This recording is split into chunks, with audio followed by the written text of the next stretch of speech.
Facts finding committee की अंतरिम report में कांग्रेस ने चुनाव आयोग की कार्यप्रणाली पर सवाल खड़े किए। विधानसभा चुनाव नतीजों को लेकर फैक्ट्स फाइंडिंग कमेटी के अध्यक्ष और पूर्व मंत्री करण सिंह दलाल ने आरोप लगाया कि 28 से 30 के करीब सीटों पर ईवीएम का सहारा लिया गया है। उन्होंने कहा कि अगर मेरे आरोप गलत पाए जाते हैं तो सरकार मेरे खिलाफ कार्रवाई करे, वरना चुनाव आयोग अधिकारियों और अन्य जो भी लोग इसमें शामिल हैं उनके खिलाफ मुकदमा दर्ज किया जाए। फैक्ट्स फाइंडिंग कमेटी की अंतरिम रिपोर्ट में क्या निकलकर सामने आया, इस बारे में फैक्ट फाइंडिंग कमेटी के अध्यक्ष और पूर्व मंत्री करण सिंह दलाल से खास बातचीत की चंडीगढ़ से टोटल टीवी के एसोसिएट एडिटर अनिल कुमार ने।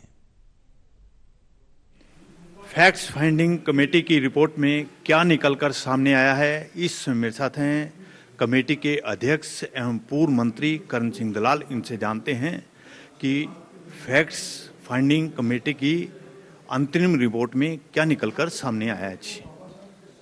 ये हरियाणा विधानसभा चुनाव के उपलक्ष्य में जो एक लोगों का जनादेश को धता बता करके और ईवीएम और सरकार के धांधलियों से जो सरकार बनी उस पर फैक्ट फाइंडिंग कमेटी बनी थी और हमने केवल इलेक्शन कमीशन के आंकड़ों को ही निरीक्षण किया।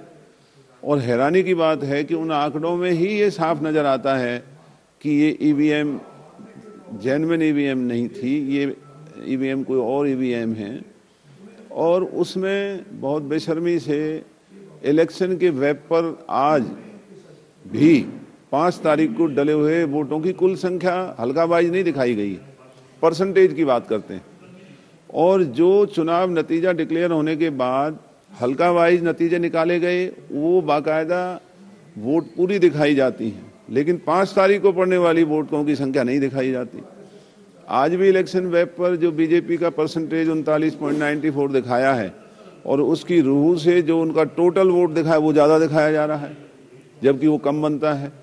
तो इतना बेहूदगी और इतना प्रजातंत्र में इतना गैर कानूनी तरीके से जनादेश को धता बताना ये बहुत ही चुनौती की बात है। और देश का भविष्य अगर ऐसा ही रहा तो प्रजातंत्र देश के अंदर खतरे के निशान पर आया हुआ है। दलाल साहब, आपने आरोप लगाया है कि ये ईवीएम नहीं धोखा है, किस आधार पर लगा रहे हो? इन्हीं आंकड़ों के आधार पर जो आज आप लोगों को मैंने दिए, मैंने हर हलके की वोट आपको दिखाई है कि हर हलके में जितने वोट पड़े मशीन ने उतने टोटल वोट 6-7 हलकों को छोड़ करके नहीं गिने हैं, नहीं दिखाए हैं।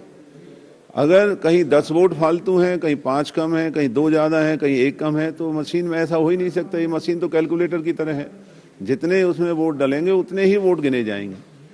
तो एक तो ये सबूत है कि ये मशीनें जायज़ नहीं थी। दूसरा सबूत, इलेक्शन वेब के ऊपर जो आंकड़ा बीजेपी का दिखाया जा रहा है वो गलत है, झूठा है, ज़्यादा दिखाया जा रहा है जबकि इतना है ही नहीं। और जो कुछ चिन्हित हलकों को इन्होंने निशाना बना करके जनादेश के साथ धोखा किया है, अधिकारी भी शामिल हैं, बीजेपी सरकार, चुनाव आयोग ने मिलकर के हरियाणा के लोगों के जनादेश को ना मान करके और ये ईवीएम और ये शासन का जो जनादेश से सरकार हरियाणा में बनी है ये गैर कानूनी है। दलाल साहब, आपने कहा है कि चीनी सीटों पर ईवीएम का खेल हुआ है, तो कितनी सीटें हैं वो चीनी? इन आंकड़ों के हिसाब से लगता है कि वो 28-30 के करीब सीटें हैं जहां इन्होंने इस तरह का ईवीएम का और दूसरे उसका सहारा लिया है। बाकी कई सीटों पर धन दौलत पैसा सब जगह इन्होंने लगाया, लेकिन इन्होंने सारा काम बांट के किया। और जो सिंबल लोडिंग यूनिट से लेकर के काउंटिंग तक कहीं भी इनके आंकड़े सच्चाई पर खरे नहीं उतर रहे हैं, तो इससे अपने आप में एक बहुत बड़ी धांधली नजर आती है। मैंने आपको आंकड़े पेश किए हैं। दलाल साहब, अब आपकी मांग क्या है? मेरी मांग है कि इन आंकड़ों को अगर इलेक्शन कमीशन गलत मानता है तो जवाब दे, वरना तो ये धोखा है। इनके खिलाफ मुकदमा दर्ज होना चाहिए, इलेक्शन कमीशन के खिलाफ, हरियाणा सरकार के उन तमाम अधिकारियों के खिलाफ, जो भी वो लोग इसमें शामिल हैं उनके खिलाफ मुकदमा दर्ज होना चाहिए, वरना तो इस देश में प्रजातंत्र का भविष्य खतरे में है। दलाल साहब, जिस तरह आपने आंकड़े पेश किए हैं इलेक्शन कमीशन के और ईवीएम पर सवाल उठाए हैं, अगर आरोप आपके गलत निकलते हैं तो आपको पता है सरकार भी आपके खिलाफ या इलेक्शन कमीशन भी आपके खिलाफ मुकदमा दर्ज कर सकता है। नहीं, मैंने तो खुद ये ऑफर किया है कि जो आंकड़े मैंने आज पेश किए हैं ईवीएम से जुड़े हुए, उनमें अगर एक भी आंकड़े का फर्क है तो मेरे खिलाफ कार्रवाई की जाए, और अगर नहीं है तो इलेक्शन कमीशन और हरियाणा सरकार के जो भी वो बड़े आला अधिकारी हैं, मंत्री हैं, उनके खिलाफ मुकदमा दर्ज होना चाहिए। अगर देश की प्रजातंत्र को विश्वास को बना करके रखना है और जनमानस की भावनाओं को अगर नज़रअंदाज नहीं करना है तो ये मुकदमा इनके खिलाफ दर्ज होना चाहिए। दलाल साहब, आपने आज अंतरिम रिपोर्ट जो है मीडिया के सामने रखी है, तो फाइनल रिपोर्ट जो है कब तक आ जाएगी? अभी 2 महीने का अंदाजा हमें लगता है कि हम 2 महीने में और ये पूरी रिपोर्ट आपके सामने प्रस्तुत करेंगे।